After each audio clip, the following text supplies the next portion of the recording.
In this class, we will discuss a new type of boiler, La Mont boiler. इस class में हम लोग discuss करेंगे ला Mont boiler के बारे में। ला माउंट बॉयलर होता क्या है, क्या इसका कंस्ट्रक्शन है, क्या इसका प्रिंसिपल है, एडवांटेज, डिसएडवांटेज एंड एप्लीकेशन, इतनी सारी चीज़ें इस क्लास में हम लोग आज डिस्कस करेंगे। तो what do mean by La Mont boiler? Basically La Mont boiler is a high pressure, जो ला माउंट बॉयलर होता है high pressure force circulation, high pressure forced circulation water tube boiler होता है, in which water is circulated through external pump. जो water होता है इसमें circulate किया जाता है with the help of an external pump through long closely spaced tube of a small diameter. तो हम लोग को समझना है जो ला माउंट बॉयलर होता है एक तरह का हाई प्रेशर बॉयलर होता है, हाई प्रेशर बॉयलर। और क्या होता है, फोर्स्ड सर्कुलेशन होता है। फोर्स्ड सर्कुलेशन का मतलब हुआ इसमें जो हम वाटर को जो सप्लाई करते हैं due to other centrifugal pump के थ्रू करते हैं, इसीलिए इसको बोलते हैं फोर्स्ड सर्कुलेशन। और होता है एक्सटर्नली फायर्ड होता है, बॉयलर के बाहर इसमें आग लगता है ना। तो इसका नेक्स्ट देखते हैं कंस्ट्रक्शन, इसका diagram of La Mont boiler. तो डायग्राम को बहुत ध्यान से समझना है। This is the closed vessel. ये क्या है, एक क्लोज्ड वेसल है जिसके अंदर क्या होगा, स्टीम का फॉर्मेशन करेंगे हम लोग। This is the closed vessel. Boiler क्या होता है, एक तरह क्लोज्ड वेसल होता है। हम लोग पढ़ क्या रहे हैं, ला माउंट बॉयलर। तो ला माउंट बॉयलर में क्या है, फर्स्ट यहाँ पे ध्यान देना है, यहाँ से स्टार्ट हो रहा है water from hot well. Water यहाँ से हॉट वेल से अंदर आ रहा है with the help of heat pump. Heat pump इसलिए इसको बोला गया है फोर्स्ड सर्कुलेशन। जो वाटर का जो पंपिंग हो रहा है इनलेट में एक फीड पंप के द्वारा हो रहा है, फोर्ड फीड पंप बोलते हैं उसे। और जो वाटर है इकोनोमाइजर के थ्रू वाटर इनलेट आता है। इकोनोमाइजर का जो फंक्शन होता है एयर को प्री हीट करता है, एयर प्री हीट। यहाँ पे हम लोग क्या पढ़ रहे हैं, वाटर। तो वाटर को क्या करेगा, हीट करेगा, है ना। जिससे कारण क्या होगा, इफिशियंसी क्या होगा, इंक्रीज होगा। इकोनोमाइजर का फंक्शन क्या है, इफिशियंसी को, किसी भी डिवाइस का इफिशियंसी को इंक्रीज करता है, प्री हीट करता है, ठीक है। तो जो वाटर है इकोनोमाइजर में जाने के बाद क्या होगा, वहां पे हीट हो जाएगा। वहां पे उसके बाद ये जो वाटर है एक यहाँ बाहर आ जाएगा, यहाँ पे लगा हुआ है एक स्टीम सेपरेटिंग ड्रम। जब वो कुछ हीट होगा तो कुछ पार्ट उसका क्या होगा, स्टीम में चेंज हो जाएगा, कुछ पार्ट क्या हो जाएगा, वाटर में रहेगा। जो वाटर का जो पार्ट्स है वो फिर से नीचे आ जाएगा with the help of circulating pump. यहाँ पे पंप लगा हुआ है, सर्कुलेटिंग पंप। सर्कुलेटिंग पंप के थ्रू कहाँ पे जाएगा, डिस्ट्रीब्यूटिंग हेडर में। डिस्ट्रीब्यूटिंग हेडर का मतलब होता है कि डिफरेंट टाइप्स का वहाँ पे आउटलेट लगा हुआ रहता है। एक इनलेट कहाँ पे अटैच रहता है, सर्कुलेटिंग पंप में। और यहाँ पे डिफरेंट टाइप्स का आउटलेट लगा हुआ रहता है। ये आउटलेट कहाँ पे जाएगा, एक क्लोज्ड वेसल के अंदर जाता है, उसको बोलते हैं रेडिएंट एवोपरेटर।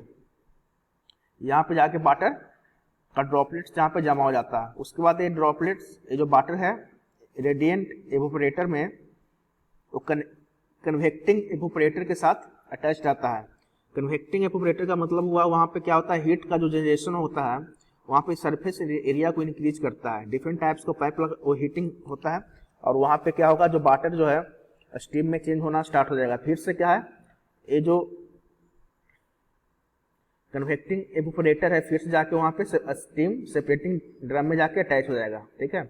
तो यहाँ पे एक क्या करेगा, यहाँ पे वाटर को स्टीम में चेंज करेगा और यहाँ पे क्या जो स्टीम रहेगा सुपर हीटर के थ्रू कहाँ पे चल जाएगा, सुपर हीटर स्टीम में। सुपर हीटर का फंक्शन क्या होता है, ये स्टीम का टेम्परेचर को इंक्रीज करता है और इसके कारण क्या होता है, एफिशिएंसी भी हमारा इंक्रीज होता है और स्टीम यहाँ पे डिजायर फंक्शन के लिए हम लोग यहाँ से बाहर निकाल सकते हैं, है ना। और जो यहाँ पे सेंटीमेंटल जो रॉक्स हो गया, इम्प्यूरिटीज हो गया, यहाँ पे हम जाके इकट्ठा कर सकते हैं वाटर का। और यहाँ पे क्या है, कोल्ड यहाँ से कोल्ड एयर इन हो रहा है, यहाँ with the help of blower. Blower क्या हो रहा है, इस ठंडा हवा को अंदर अपने को इनपुट ले रहा है, और यहाँ पे लगा रहता है air pre heater. Air pre heater, air pre heater का मतलब हुआ जो ब्लोअर के थ्रू जो एयर बाहर से आएगा उसको क्या करेगा, हीट करेगा, है ना। एयर प्री हीटर, और यहाँ पे क्या है, कंबसन चैम्बर में, फिर से कंबसन चैम्बर में भेज देता है। कंबसन चैम्बर यहाँ पे लगा हुआ रहता है। तो यहाँ पे क्या देख रहे हैं हम लोग, जो आप लोग का जो फायर है, आग जल रहा हो, एक्सटर्नली का जल रहा है बाहर में। जो हम लोग लास्ट क्लास में 2 तरह का बॉयलर देखे थे, उसमें क्या था, जो फायर था, जो आग जो बर्न हो रहा था, आग जल रहा था, इनसाइड द बॉयलर था, इसलिए उसको बोलते थे इंटरनली फायर्ड बॉयलर। यहाँ पे क्या है, जो आग जल रहा है आउटसाइड द बॉयलर है, लेकिन पंप के थ्रू उसको हम लोग इनलेट करते हैं, जिसके कारण यहाँ पे क्या होता है, ये जब से जो कन्वेक्टिव जो इवेपोरेटर वगैरह है हीट होता है, और जब इसमें जब वाटर जब पास करता है तो ये इतना टेम्परेचर ज़्यादा होता है कि ये स्टीम में फॉर्मेशन हो जाता है। तो ये प्रोसेस लगातार चलते रहता है, और जो एग्जॉस्ट गैसेस है वो बाहर निकल जाता है। तो पिछले जो 2 क्लास में हम लोगों ने बॉयलर देखा उससे डिफरेंट है। तो इसका नेक्स्ट है parts of La Mont boiler.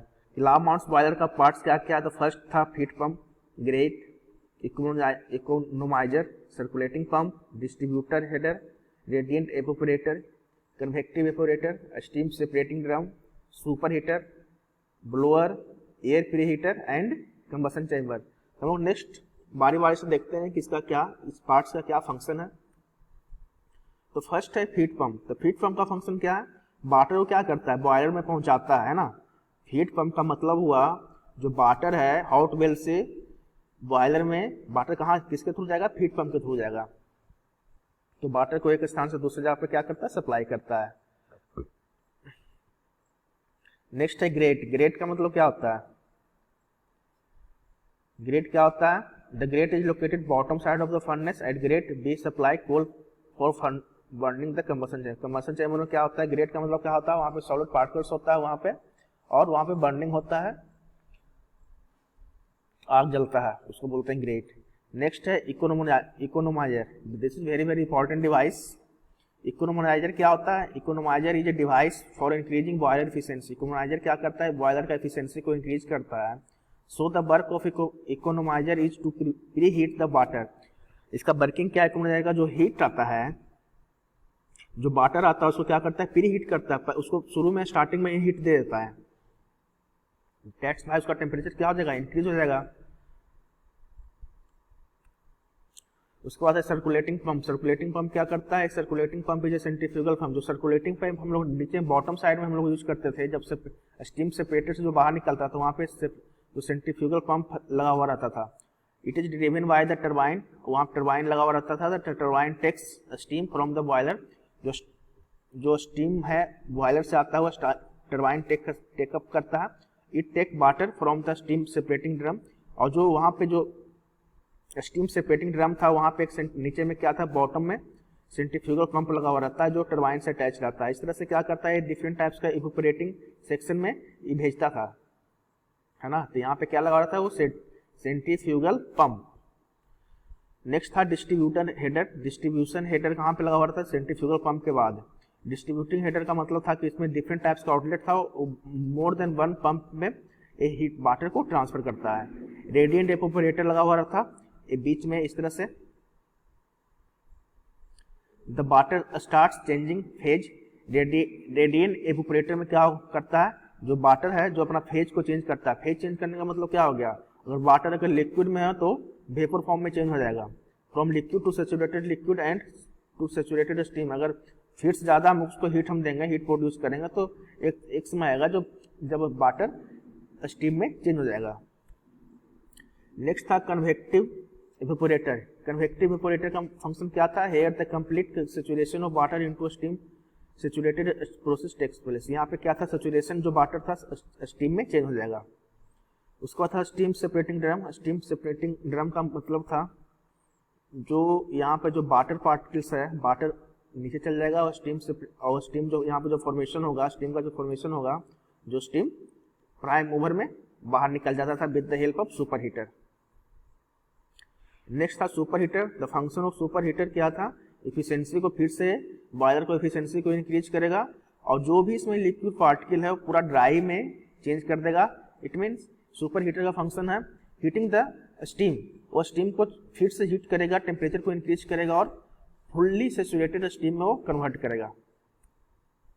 उसके बाद था अपर मोस्ट सेक्शन में लगा हुआ था ब्लोअर। ब्लोअर का फंक्शन क्या था, वो एयर को रिसीव करता था और प्री हीटर में सेंड करता था। प्री हीटर का फंक्शन क्या था, प्री हीटर हेल्प्स करता है बॉयलर एफिशिएंसी को इंक्रीज करने के लिए, और प्री हीटर क्या करता है, कंबसन चैम्बर्स में भेजने से पहले उस एयर को हीट करता है, उसको बोलते हैं प्री हीटर। नेक्स्ट था कंबसन चैम्बर। कंबसन चैम्बर जहाँ पे कोयला को हम लोग बर्न करते थे, आग को जहाँ पे जलाते थे, हॉट गैस वहाँ से फ्लो करते थे। तो working principle of La Mont boiler, La Mont boiler works on the principle of forced circulation of water in the boiler with the help of centrifugal pump. एक इस पे वर्क करता है principle of forced circulation of water in the boiler with the help of centrifugal pump. This is the high pressure boiler. इसका जो pressure होता है 170 बार और टेम्परेचर होता है 773 kelvin. This is the working. The water is first supplied to the feed pump from a large water tank. From the feed pump, the water is entered into economizer. जो water जो होता है feed pump के through कहाँ पे भेजते थे हम लोग, फर्स्टली इकोनोमाइजर में। इकोनोमाइजर का मतलब क्या होगा, वहाँ पे वाटर को पहले से हीटिंग वहाँ पे प्रोड्यूस करता है with the help of flue gases. As we know that it is a boiler efficiency increasing device. Economiser क्या है, बॉयलर एफिशिएंसी इंक्रीजिंग डिवाइस है। So here if heat is available then the water will get heated. Water क्या, अगर वहाँ पे heat होगा, वहाँ पे एयर, इकोनोमाइजर का फंक्शन ही होता है हीटिंग करना, तो वहाँ पे क्या होगा, कंबसन चैम्बर जाने से पहले वहाँ पे हीटिंग प्रोड्यूस कर देगा वहाँ पे। From the economiser the water comes into a steam separated device. Economiser के बाद वाटर कहाँ पे आता है, स्टीम सेपरेटेड डिवाइस के बाद अब वहाँ पे क्या होता है, स्टीम और वाटर का सेपरेशन होता है। अगर वाटर वहाँ पे है तो वाटर फिर हीट पंप के थ्रू कंबसन फोर्स सर्कुलेशन में जाता है सेंट्रीफ्यूगल पंप के थ्रू। फिर उसके बाद क्या होता है, the water is circulated by centrifugal pump. जो वाटर स्टीम सेपरेटेड के बाद जो वाटर वहाँ बच जाता है वो सेंट्रीफ्यूगल पंप के थ्रू स्टीम सेपरेटेड ड्रम में जाता है। Here the distribution header, distributor header लगा हुआ रहता है। Distributor header is kept for controlling the water level entry into the boiler. Distributor header का फंक्शन क्या होता है, वो कंट्रोल करता है वाटर लेवल जो बॉयलर में एंट्री करता है। नेक्स्ट है now water reaches into combustion chamber. जो वाटर है कंबसन चैम्बर में जाता है, here the flue gases surround them and it start getting heating. वहाँ पे क्या होता है, चारों तरफ से फ्लू गैसेस होता है, वहाँ पे स्टार्टिंग होता है बॉइलिंग का और हीटिंग प्रोड्यूस होता है। Now the water comes in the phase of radiant evaporator. उसके बाद क्या होता है, रेडिएंट इवेपोरेटर इस तरह से लगा हुआ रहता है ना। Here major amount of water is converted into steam. जो बड़ी मात्रा में जो पानी है, वाटर है, वो स्टीम में चेंज हो जाएगा and then send into the convective heat transfer. उसके बाद कहाँ पे भेज देगा, कन्वेक्टिव हीट ट्रांसफर। तब पॉइंट बाय पॉइंट आपको पता होना चाहिए कि कौन सा प्रोसेस पहले हो रहा है, कौन सा प्रोसेस इसके बाद हो रहा है। Here the remaining water is further converted into steam saturated steam. जो रिमेनिंग जो कन्वेक्टिव हीट ट्रांसफर में क्या हो रहा है, जो रिमेनिंग आपका वाटर बच गया वो सैचुरेटेड स्टीम में फिर से क्या होता है, कन्वर्ट हो जाता है। Now this saturated steam is further send into separator. उसके बाद जो सैचुरेटेड स्टीम है सेपरेटेड ड्रम में फिर से जाता है फॉर सेपरेटिंग स्टीम। अगर वहां पे फिर से गया, फिर से वाटर पार्टिकल्स बच गया तो फिर से वहां पे क्या होगा, सेपरेट हो जाएगा। फिर से प्रोसेस क्या होगा, फिर से चलता रहेगा। After separating steam now further send into the super heater. उसके बाद अगर स्टीम को हम सेपरेट कर लिए तो सेपरेट जो स्टीम को हम कहाँ पे भेजेंगे, सुपर हीटर के थ्रू हम लोग स्टीम को अपना जो मेक जहाँ पे फंक्शन है इलेक्ट्रिसिटी प्रोडक्शन करना, जो भी उसका डिजायर जो फंक्शन है वहाँ पे हम लोग उसको भेज देंगे with the help of super heater से पास कराएंगे, इसलिए कि फिर से वहाँ पे वो ज्यादा स्टीम को ड्राई कर देगा, सेचुरेटेड कर देगा, जिसके कारण हमारा इफिशियंसी बॉयलर का बढ़ जाएगा। नेक्स्ट है application of flame mount boiler. Application of flame mount boiler जहाँ पे हम लोग वेरी हाई, जहाँ पे हम लोग बॉयलर में जहाँ पे हम लोग स्टीम जनरेशन में टरबाइन का यूज करते हैं, वहाँ पे आसानी से हम लोग फ्लाम माउंट बॉयलर का यूज कर सकते हैं for the generation of electricity. और इसको डिफरेंट टाइप्स में हम लोग डिफरेंट टाइप्स ऑफ इंडस्ट्री में भी यूज कर सकते हैं, जैसे शुगर मिल हो गया, केमिकल इंडस्ट्री हो गया एंड मेनी मोर, वहाँ पे हम लोग ला माउंट बॉयलर को यूज कर सकते हैं। नेक्स्ट है advantage of La Mont boiler. जो ला माउंट बॉयलर होता है वेरी हाई स्टीम प्रोडक्शन के लिए हम लोग यूज करते हैं। इसको starting it is easy to start its operation. इसको ऑपरेशन हम लोग आसानी से कर सकते हैं। जो डिजाइन होता है, कंस्ट्रक्शन होता है, इसको बहुत ही सिंपल होता है, इसको आसानी से समझा जा सकता है। This boiler can resemble with the natural circulation boiler, इसको हम रिसेंबल कर सकते हैं with the help of natural circulation boiler. It has a high heat transfer rate, यहाँ पे जो सरफेस होता है यहाँ पे हीट ट्रांसफर क्या होगा, ज़्यादा होगा। यहाँ पे क्योंकि डिफरेंट टाइप्स का नेचुरल कन्वेक्शन लगा हुआ था, रेडिएंट एवोपरेटर लगा हुआ था, तो इसमें रेट ऑफ हीट ट्रांसफर ज़्यादा होगा। इसका डिजाइन फ्लेक्सिबल होता है। नेक्स्ट है इसका disadvantage of La Mont boiler. इसका जो मेन डिसएडवांटेज है बबल फॉर्मेशन। यहाँ पे क्या होता है ना, बबल फॉर्मेशन हो जाता है। कहाँ पे, बॉटम साइड में। बॉटम साइड में क्या होता है, यहाँ पे बबल का फॉर्मेशन हो जाता है। तो this is the main disadvantage of La Mont boiler, जो आपको स्टीम जनरेशन में कुछ प्रॉब्लम कर सकता है। जितना कैपेसिटी हमको स्टीम चाहिए उतना प्रोडक्शन नहीं हो सकता है with the help of La Mont boiler. This is all about La Mont boiler.